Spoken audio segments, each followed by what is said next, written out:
Elira Voss had learned how to disappear long before she ever learned how to run as a wolf. For 3 years, she wore the plain gray uniform of a kitchen servant inside Silvermoon Palace. She kept her eyes down, and her voice quiet, whenever King Draven Ashcombe walked through the halls, surrounded by nobles who treated him like the sun itself.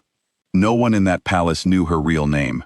No one knew that the soft-spoken girl who scrubbed pots and carried firewood had once been Elira of the Nightfall Pack, the very woman King Draven had rejected in front of 500 witnesses on the night of her naming moon. That night was supposed to be the happiest of her life. Every wolf waited for their naming moon, the night their inner wolf was formally called forward and joined to a partner chosen by fate. Elira had been paired with Draven, the strongest alpha of his generation, and the whole pack had gasped in wonder when the elders announced it. She remembered how her heart had pounded with joy, how she had walked toward him wearing a simple white dress, believing her life was about to begin. Instead, Draven had looked at her as if she were a stranger who had wandered onto the wrong stage. He said the words that would follow her for the rest of her life. He called her plain, he called her weak. He said she was an embarrassment to true alpha blood, and he refused the bond in front of everyone she had ever known.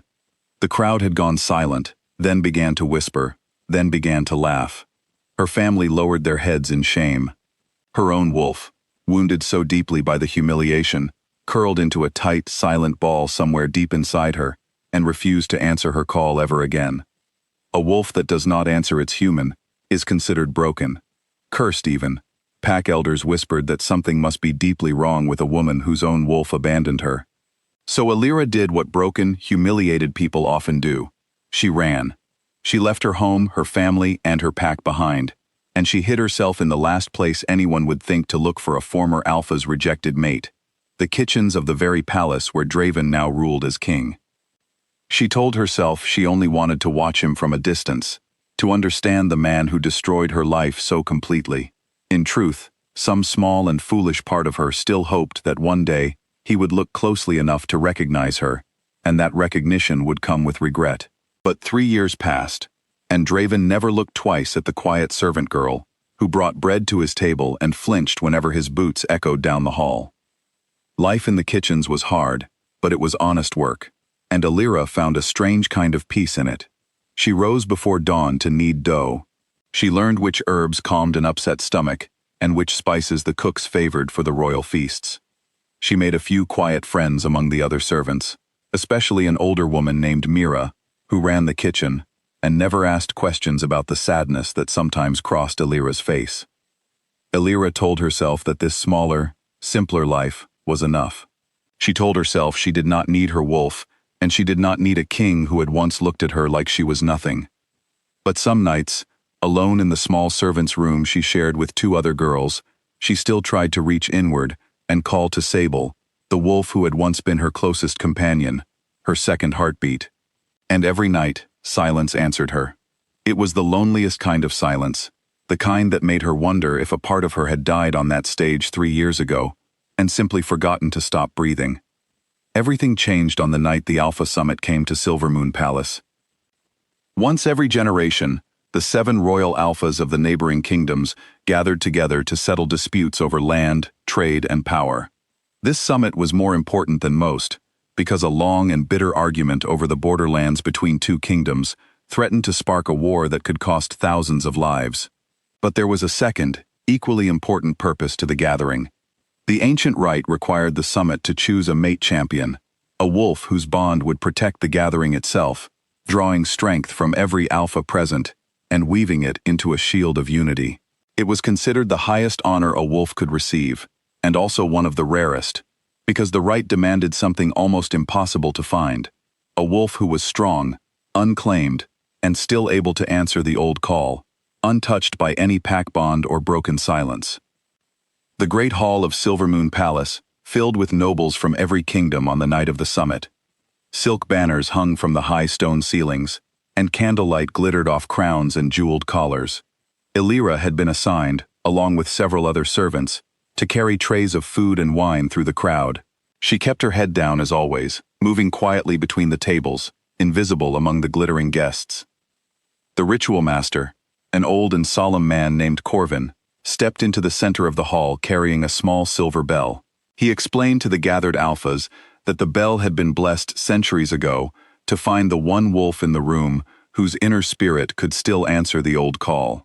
He rang it once, and the sound traveled through the hall like a note of pure moonlight, felt more than heard. For a long moment, nothing happened. Then the bell in Corvin's hand began to tremble, and its gentle chime grew louder, drawing every eye in the room. Slowly, unmistakably, the sound pulled toward the kitchen doors at the back of the hall. Whispers rippled through the crowd. Servants did not attend the summit as guests. It was unheard of for the bell to choose anyone from among them. But the sound would not stop, and finally, red-faced with confusion, Corvin walked toward the doors himself and pushed them open. There stood Alira, a tray of untouched pastries still balanced in her hands, flour dusting the edge of her apron, utterly frozen with shock as the entire hall turned to look at her. Gasps spread through the crowd like fire through dry grass. Nobles murmured behind gloved hands, and near the front of the hall, seated on the high throne meant for the host king, Draven Ashcombe went pale as ash. He knew that face. He had spent 3 years trying, and failing, to forget it. "She is no one," Draven said quickly, rising halfway from his throne. "A kitchen servant. There must be some mistake." But the bell in Corvin's hand only rang louder, and everyone in the hall understood there was no mistake at all. Guards gently led Alira forward, though she could barely feel her own feet moving beneath her. She was brought to stand before all 7 royal alphas, her tray abandoned somewhere behind her, her heart pounding so hard she feared everyone could hear it. Draven stared at her from his throne with an expression she had never seen on his face before. It looked almost like fear. Corvin approached her slowly and pressed his open palm against her chest, right above her heart, and began speaking the old words of the awakening rite, words so ancient that few in the hall even understood their meaning anymore. For a terrible, endless heartbeat, nothing happened. Alira felt the familiar hollow silence where her wolf used to live, and a fresh wave of shame rose in her throat. She braced herself for the humiliation of failing in front of the entire hall, just as she had failed 3 years before. And then Sable answered. She did not answer quietly. She answered like thunder cracking open the sky. A wave of silver light burst outward from Alira's chest, filling the great hall with a brightness that made every candle flame look dim. Nobles cried out and stumbled backward. The light gathered and shaped itself, and where a frightened kitchen servant had stood only a moment before, there now stood a wolf unlike anything the hall had ever seen. Her fur shimmered like moonlight caught on the edge of a blade, and her eyes burned a deep, steady gold, full of a power that seemed far older and far stronger than anything a rejected, broken wolf should have possessed. She was larger than every wolf in that room, larger even than Draven's own powerful beast form. And astonishingly, one by one, every royal alpha in the hall found themselves lowering to one knee, some in genuine reverence, some out of pure startled instinct they could not explain even to themselves. Alira understood, in that moment, exactly what had happened during those 3 lonely years of silence. Sable had not been destroyed by the rejection on the Naming Moon stage. She had been wounded, yes, and she had gone silent out of grief, but grief had not broken her.